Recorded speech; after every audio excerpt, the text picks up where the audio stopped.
Nous vivons une époque passionnante et paradoxale. D'un côté, on pourrait penser que tous les espoirs sont permis. Découvertes extraordinaires, progrès continus dans le domaine des connaissances et des sciences, prouesses technologiques, diffusion sans précédent de l'information. Mais de l'autre côté, le tableau est moins reluisant. Crise de tous ordres, politiques, économiques, sociales, morales, religieuses, catastrophes écologiques et mise en péril de la planète. Avec en filigrane cette question: l'humanité va-t-elle s'en sortir?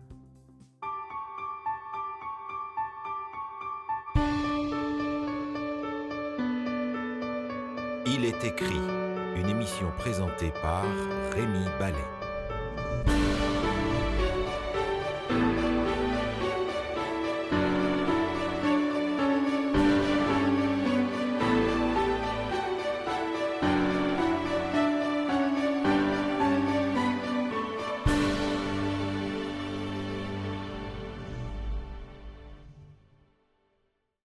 Bonjour à tous et bienvenue dans l'émission Il est écrit, où aujourd'hui je reçois avec plaisir quelqu'un que vous connaissez si vous êtes des habitués de notre émission. Je veux parler du pasteur Paul Scalier. Bonjour Paul Scalier.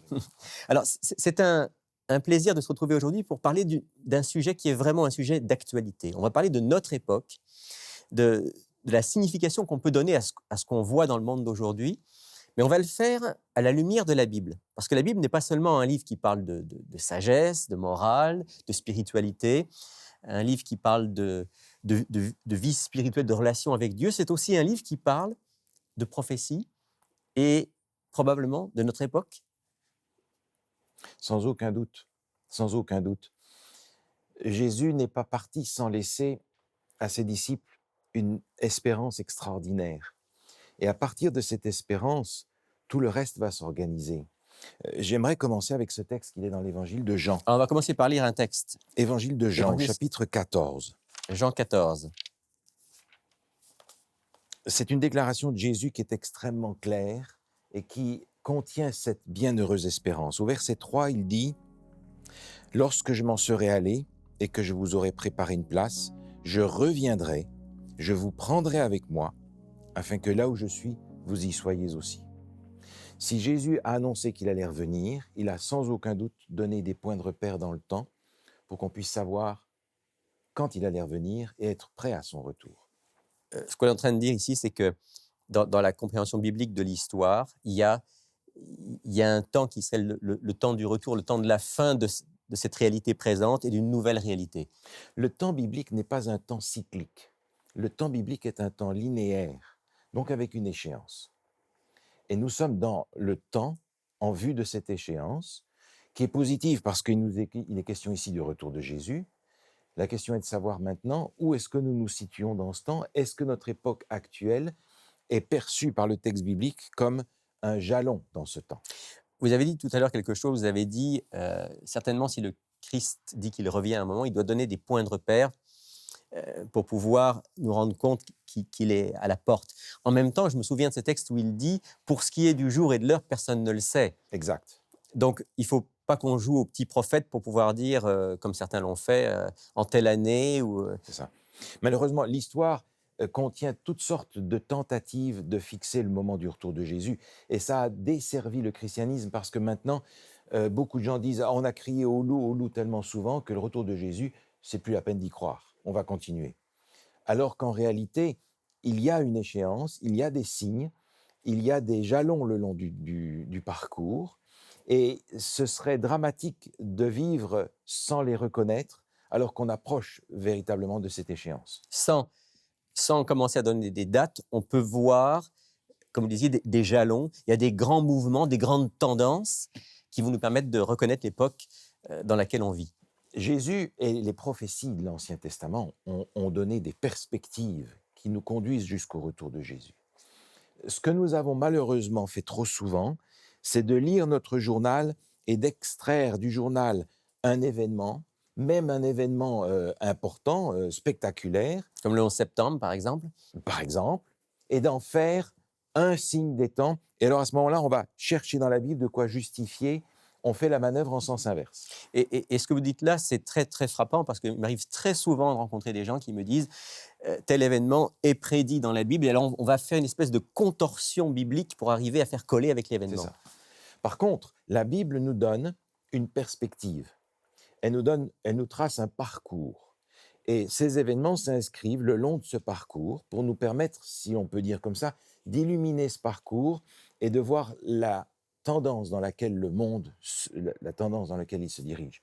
Et ces événements, au lieu de les prendre individuellement, sont à prendre collectivement pour voir dans quelle direction on est parti. Alors parlons justement de grandes tendances prophétiques. Quelles sont les grandes tendances prophétiques bibliques qui nous montrent qu'on approche du moment du retour Alors, de on a Christ? dans Matthieu, au chapitre 24, le fameux discours de Jésus, où il répond à ses disciples, d'ailleurs, qui lui demandent, mais qu'est-ce qui va arriver à la fin du monde? Quels sont les signes de Les signes de ton ton avènement. événement? Alors, Jésus, dans ce discours, va donner des éléments qui sont intéressants parce qu'on peut dire, on les retrouve partout dans l'histoire.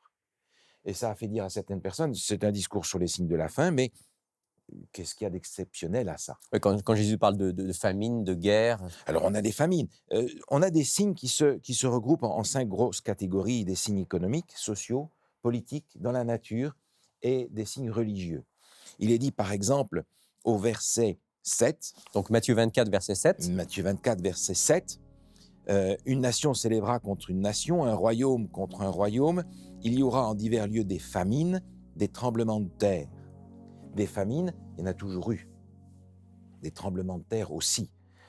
Aujourd'hui, on parle de famine dans certains endroits du monde, mais une estimation est faite qu'il y a aujourd'hui 800 millions d'êtres humains qui ne mangent pas à leur faim, ce qui est énorme. ce qui est énorme.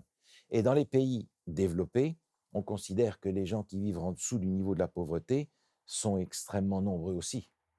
Maintenant, en ce qui concerne les problèmes politiques, il y a toujours eu des problèmes politiques, mais lorsqu'on regarde les informations qui nous sont données aujourd'hui, que ce soit dans le domaine politique, de la nature, le vocabulaire qu'on le retrouve, c'est le vocabulaire accélération et aggravation. Ouais, parce que j'allais vous dire, bon, des guerres, il y en a toujours eu, des famines, il y en a toujours eu, des Absolument. tremblements de terre, il y en a toujours eu. Mais est-ce qu'on peut voir qu'il y a, comme vous dites, un mouvement qui s'accélère? Le mouvement est incontestable. Il est reconnu par ceux qui sont des non-croyants et qui se demandent où on va. L'accélération est évidente, l'aggravation est évidente, et je crois que le signe est dans cet élément-là, dans le fait que nous arrivons à un moment où ces signes qui ont toujours existé se retrouvent maintenant rassemblés dans une période de temps plus courte, avec une intensité beaucoup plus forte, et on arrive un petit peu comme à la fin. Vous savez, c'est comme votre réveil le matin, il sonne gentiment, et puis avant de s'arrêter, ça commence à sonner plus fort. C'est l'époque que nous sommes en train de vivre. D'où la nécessité, je crois, de connaître les prophéties bibliques pour savoir ce qui nous attend et ne pas inventer un scénario qui est le fruit de l'imagination ou de nos désirs, mais qui n'est pas le reflet de la vérité biblique. Vous avez évoqué rapidement la nature qui semble se déchaîner, qui semble ne plus être du tout sous contrôle. Est-ce que ça, c'est quelque chose qui doit nous alerter, nous montrer qu'on vit une époque particulière? Mais absolument. On a d'autant plus aujourd'hui accès à une information qui nous permet de savoir ce qui se passe dans le monde entier et qui nous montre à quel point l'accélération est enclenchée, que ce soit dans les tornades, les cyclones dévastateurs, ils sont maintenant fréquents partout, même dans Extrêmement fréquent. des endroits où normalement il n'y en a pas. La détérioration de l'atmosphère qui a des répercussions sur le réchauffement de la planète. Ce n'est pas un réchauffement qui va poser des problèmes dans un endroit du monde. C'est global. C'est global. Et c'est cette globalité qui devient un signe des temps parce que ça nous montre que des solutions ne sont pas des solutions locales. Il n'y a pas juste un pays qui peut dire bon, Mais non, on va s'arranger pour que nous, on ne soit pas touchés par ça. touché par ça, on est touché collectivement. Et dans ce sens-là, l'échéance est évidente. On a aussi tous ces feux qui détruisent le monde et qui ont un impact sur l'atmosphère, une globalité, une détérioration globale rapide. sur laquelle généralement nous fermons les yeux parce qu'on a toujours de l'eau au robinet, on a toujours de quoi manger, Et nous, on fait partie des nantis. mais c'est pas toujours comme ça. Et le jour où il y aura des restrictions de notre côté, on va peut-être s'affoler de se demander qui est à l'origine de tout ça. Donc la nature subit les conséquences de cette détérioration générale. Et j'aimerais peut-être vous lire un paragraphe qui est issu d'un livre qui a été écrit il y a plus de 100 ans par quelqu'un qui, en fonction de ce qui est écrit là, me paraît véritablement un visionnaire de ce que nous vivons aujourd'hui. Je cite. Le temps est proche où le monde connaîtra une douleur que nul ne sera capable de soulager. L'Esprit de Dieu se retire de la terre. Les cataclysmes se succèdent à une cadence accélérée. Que de fois n'entendons-nous pas parler de tremblements de terre, de cyclones, de ravages causés par des incendies, des inondations, de lourdes pertes de vie humaine et de biens matériels. À vue humaine, ces calamités résultent des déchaînements capricieux des forces de la nature, désorganisées, déréglées, échappant au contrôle de l'homme. Mais ce sont des moyens employés par Dieu pour chercher à éveiller chez tous le sentiment du danger qu'ils courent. Autrement dit, ce que dit ce texte, c'est pas que Dieu est celui qui provoque tout ça, mais qu'à travers ces événements qui sont largement dus à l'être humain, Dieu essaye d'avertir, De nous interpeller. d'interpeller, de réveiller. Dieu essaye, si vous voulez, Dieu essaye ces événements catastrophiques pour nous dire, mais vous ne voyez pas qu'on arrive au bout? Allez donc chercher la bonne raison de croire et de vous préparer à ce qui arrive. Donc la nature nous parle énormément, la vie politique aussi. Il y a toujours eu des problèmes, mais j'ai sous les yeux ici un texte vraiment intéressant. Selon les auteurs du 10e rapport annuel Global Peace Index, notre monde devient un endroit de plus en plus dangereux et il n'y a maintenant que 10 pays qui peuvent être considérés comme totalement exempts de conflits, intérieurs et extérieurs. Mais 10 pays dans le monde, même si vous en rajoutez 2 ou 3, on se trouve dans une situation conflictuelle constante, alors que le XXe siècle a commencé avec un rêve de paix, et dans la première moitié du XXe siècle, il y avait déjà 2 guerres Il y a mondiales. deux guerres mondiales. Et après, la première, on avait déjà dit plus jamais ça. Plus jamais, exactement. Donc on est dans une espèce d'enchaînement d'événements dans tous les domaines de la vie, où accélération et aggravation sont les thèmes essentiels de ce que nous vivons aujourd'hui. Et puis, dans le domaine même religieux, puisque certains espèrent que la solution soit spirituelle, et en fait, on verra ensemble qu'elle l'est, mais je me souviens donc de cette citation attribuée à André Malraux, le 21e siècle sera spirituel ou il ne sera pas, et on va aussi dans le domaine spirituel vers quelque chose qui est prophétiquement annoncé. Justement, Jésus a parlé de ça avant Malraux, dans l'Évangile selon Luc au chapitre 18. Alors, on va aller dans l'Évangile de Luc, chapitre 18. Se trouve une parole de Jésus qui est surprenante à cause de ce que l'on vit aujourd'hui. Dans Luc au chapitre 18 et au verset 8, il est dit « Mais quand le Fils de l'homme viendra, trouvera-t-il la foi sur la terre ?» Alors d'un côté, on a un renouveau, une espèce d'engouement pour la spiritualité, mais Jésus dit, la vraie foi, où va-t-elle se trouver? On trouve plus beaucoup. Elle est difficile à trouver. Une foi qui est basée sur les Écritures, c'est-à-dire sur une réalité Quelque chose de solide. de l'inspiration. On est beaucoup basé sur ce que l'on ressent, sur ce que l'on a envie de voir, sur une expérience que l'on veut vivre, plutôt que sur une notion révélée, une instruction reçue par les prophètes de la part de Dieu. Donc ça vous semble typique, significatif par rapport à ce que la Bible appelle la dernière période de l'histoire humaine? Mais écoutez, je crois qu'on a, en particulier dans l'Apocalypse, quelque chose qui nous met sur cette piste-là d'une façon très claire.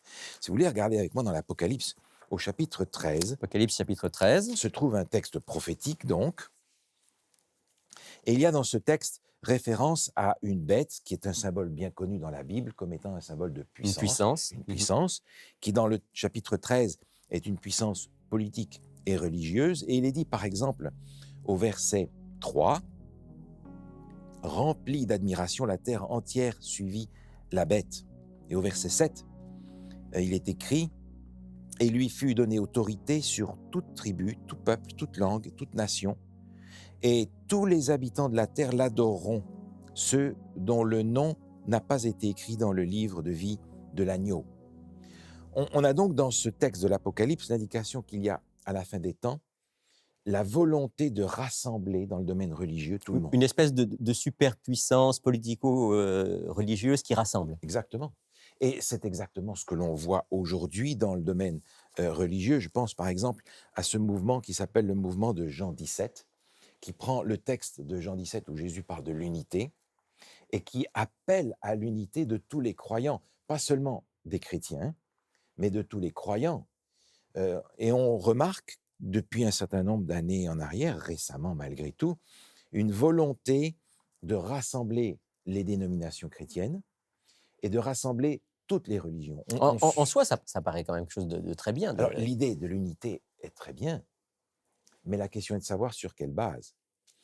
En 2016, par exemple, le pape a fait un appel à toutes les religions invitant à se rassembler autour de l'amour, qui est une valeur essentielle, mais de mettre de côté ce qui divise. Et ce qui divise, c'est la parole de Dieu. Et là, je suis un petit peu étonné parce que c'est à partir de la Bible, de la parole de Dieu que va se construire notre foi. Mais maintenant, on est invité à la mettre de côté pour qu'il n'y ait pas des doctrines différentes, qu'il n'y ait pas des divisions parmi nous, et qu'on se base sur l'amour ou sur la volonté d'être unis. Ce qui paraît très beau, mais qui en même temps est extrêmement subjectif et n'est certainement pas fondé sur la révélation divine. Extrêmement subjectif. Alors, on peut unir des gens par rapport à une émotion, à un sentiment, mais ça ne correspond pas nécessairement au plan que Dieu a par rapport à une révélation. Et à cette dimension d'un Dieu qui voudrait qu'on puisse aussi lui être fidèle par rapport à ce qu'il nous révèle. Exactement. Alors, on retrouve des mouvements aujourd'hui au sein du christianisme qui désirent absolument et à tout prix rassembler. On se souvient par exemple de la visite de Tony Palmer chez les pentecôtistes de l'Amérique du Nord, leur rappelant que depuis 1999, il n'y a plus de protestation. Parce que les communautés chrétiennes avaient signé un accord concernant la base du salut par la foi en Jésus. Donc il y aurait plus de protestants. Il n'y a plus de protestation. Pourquoi est-ce qu'il y aurait encore une église protestante? Donc nous sommes tous catholiques, parce que catholique veut dire universel. Et d'embraser, de chapeauter ainsi, sur une base non biblique, un christianisme très divisé malgré tout aujourd'hui. Et je m'inquiète malgré tout parce que sur la base de Jean 17, chapitre sur l'unité, on prêche une unité contraire à ce que Jean 17 annonce. Et j'aimerais peut-être prendre quelques instants pour regarder Jean 17 avec vous. On peut lire peut-être un ou deux versets rapidement, oui. Jean chapitre 17, ce chapitre où Jésus prie son Père et supplie que l'unité existe. Mais dans ce chapitre, il y a plusieurs paroles très significatives dans lesquelles Jésus mentionne que cette unité se fait à partir de la parole. Par exemple, verset 6. « J'ai fait connaître ton nom aux hommes que tu m'as donné du milieu du monde. » Un peu plus loin, verset 8. « Car je leur ai donné les paroles que tu m'as données, et ils les ont reçues, et ils ont vraiment connu que je suis sorti de toi. Ils ont cru que tu m'as envoyé. » Un peu plus loin, verset 14, « Je leur ai donné ta parole, et le monde les a haïs parce qu'ils ne sont pas du monde, comme moi je suis pas du monde. » Un peu plus loin, verset 17, « Sanctifie-les par ta vérité, ta parole est la vérité. » Cette unité se trouve cristallisée autour de la parole du Christ, la parole de Dieu. Et de l'identité de Jésus. Mais le christianisme aujourd'hui n'est pas uni sur l'identité de Jésus. A tendance à diluer cette unité dans une espèce de, comme je disais tout à l'heure, d'amour émotionnel. Et pas sur une révélation de la parole de Dieu.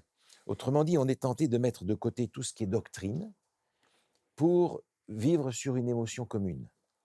Paul Scalier, dans tous ces signes qui ne sont pas très réjouissants, il y en a un qui est positif. hein, dont le Christ parle, et il dit, c'est la bonne nouvelle va être répandue partout dans le monde entier. Oui, c'est juste, c'est dans l'évangile de Matthieu, au chapitre 24, On va le lire, Matthieu 24, au verset 14. c'est Il 14. est écrit ceci: « Cette bonne nouvelle du royaume sera prêchée dans le monde entier pour servir de témoignage à toutes les nations. Alors viendra la fin. » En effet, cette bonne nouvelle du royaume est prêchée depuis l'époque des apôtres, mais il y a un moment où, à partir du 19e siècle, une intensification est notoire. C'est d'ailleurs le moment où arrivent les prophéties du livre de Daniel. C'est le temps de la révolution industrielle aussi. C'est un temps où tout s'accélère. La technologie augmente, le monde se développe, mais se développe aussi la propagation de l'Évangile. C'est le moment des sociétés missionnaires, des sociétés bibliques qui vont traduire Traduction de la Bible, diffusion de la Bible. diffusion dans beaucoup de langues. Aujourd'hui, la Bible est accessible dans des milliers de langues. Par conséquent, cette accélération de la propagation de l'Évangile est un signe particulier parce qu'aujourd'hui, on retrouve cette parole dans le monde entier. Maintenant, il ne s'agit pas simplement de connaître les signes. La parole de Dieu nous dit qu'il est nécessaire qu'on soit prêt. Et dans le même chapitre, Jésus insiste là-dessus, au chapitre 24. Alors, on va lire un dernier texte. Matthieu 24, 44, il dit « C'est pourquoi vous aussi tenez-vous prêts, car le Fils de l'homme viendra à l'heure où vous n'y pensez pas. » Jésus ne dit pas « Préparez-vous », il dit « Soyez prêts ». Tant qu'on est en préparation, on n'est pas encore prêt. Et Jésus dit « Voilà, c'est dans la parole que vous allez avoir les éléments dont vous avez besoin Pour être prêt. lorsque Jésus reviendra. » Et ce sera le thème de notre prochaine émission. On doit s'arrêter là, Paul Scalier. Merci d'avoir partagé avec nous tous ces éléments importants. Et comme on le fait d'habitude, si vous voulez bien offrir une prière en terminant l'émission. Parfaitement. Notre Dieu, notre Père, nous te remercions pour ta parole, qui est un guide dans notre vie, qui nous montre l'époque où nous sommes et qui nous montre ton désir ardent de nous rencontrer bientôt. Donne-nous d'être prêts pour ce jour-là, nous t'en prions au nom de Jésus. Amen. Amen. C'est à chaque fois une brise fraîche que de regarder vos émissions. Vous m'apportez bien souvent les réponses aux questions que je me pose. Merci pour vos émissions, elles m'aident beaucoup avec ma foi.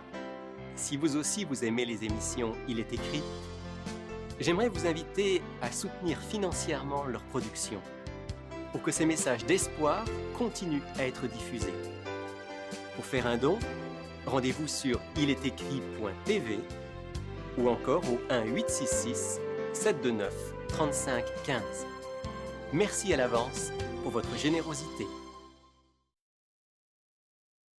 Il est bien évident que dans cet entretien, on a pu seulement effleurer le sujet de notre époque, des signes de l'époque finale.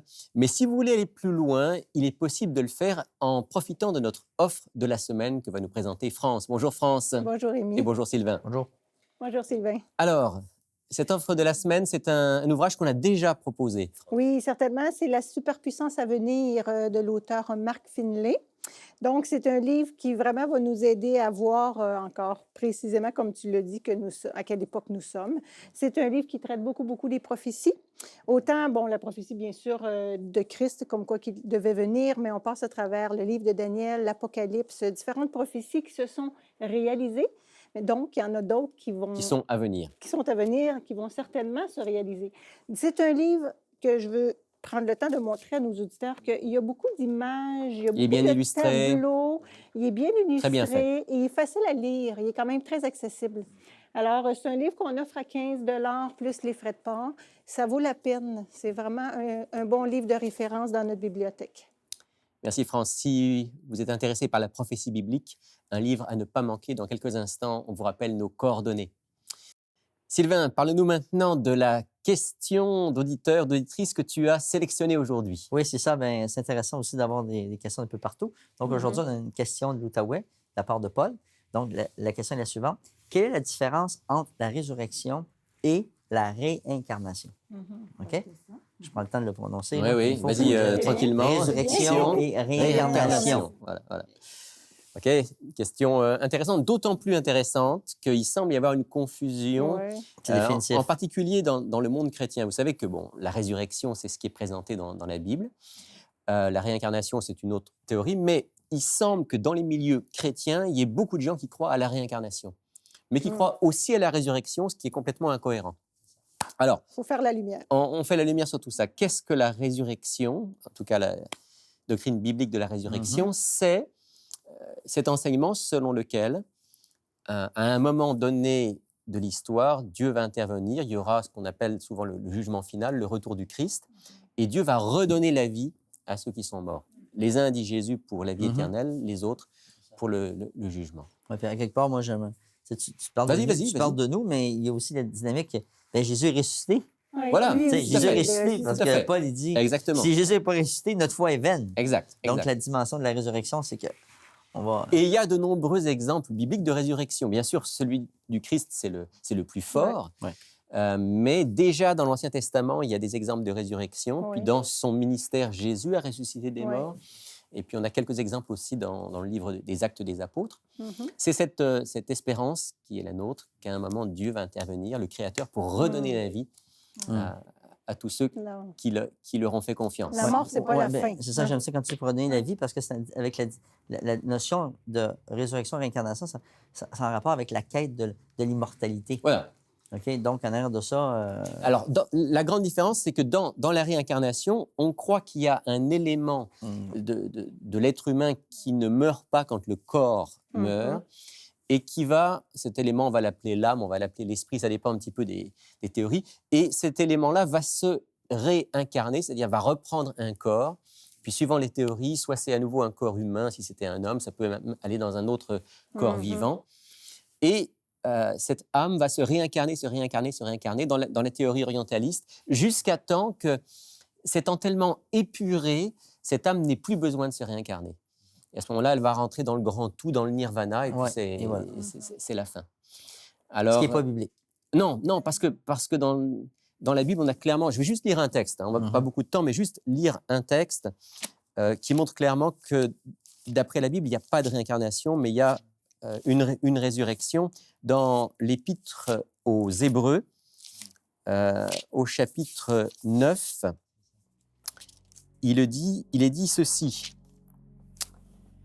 « Et comme il est réservé aux hommes de mourir une seule fois, Oui, voilà. après quoi vient le jugement, de même, le Christ, qui s'est offert une fois pour porter les péchés de plusieurs, apparaîtra sans péché une seconde fois à ceux qui l'attendent pour leur salut. » Donc, on meurt une seule fois, et ensuite, eh bien, le Christ revient, et là, vient la résurrection. Chapitre 9, versets 27 et 28 de l'Épître aux Hébreux. Voilà rapidement la réponse qu'on peut donner à notre auditeur de l'Outaouais.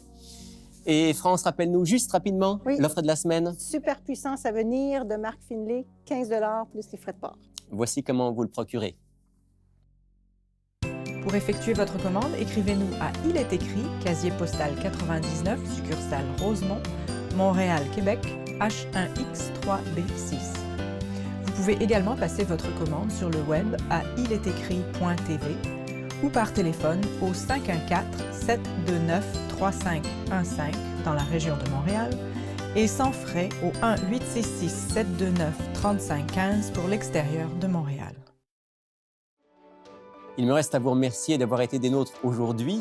Au nom de toute l'équipe Il est écrit, je veux vous donner rendez-vous la semaine prochaine pour une autre émission. Mais d'ici là, souvenez-vous, il est écrit « L'homme ne vivra pas de pain seulement, mais de toute parole qui sort de la bouche de Dieu. »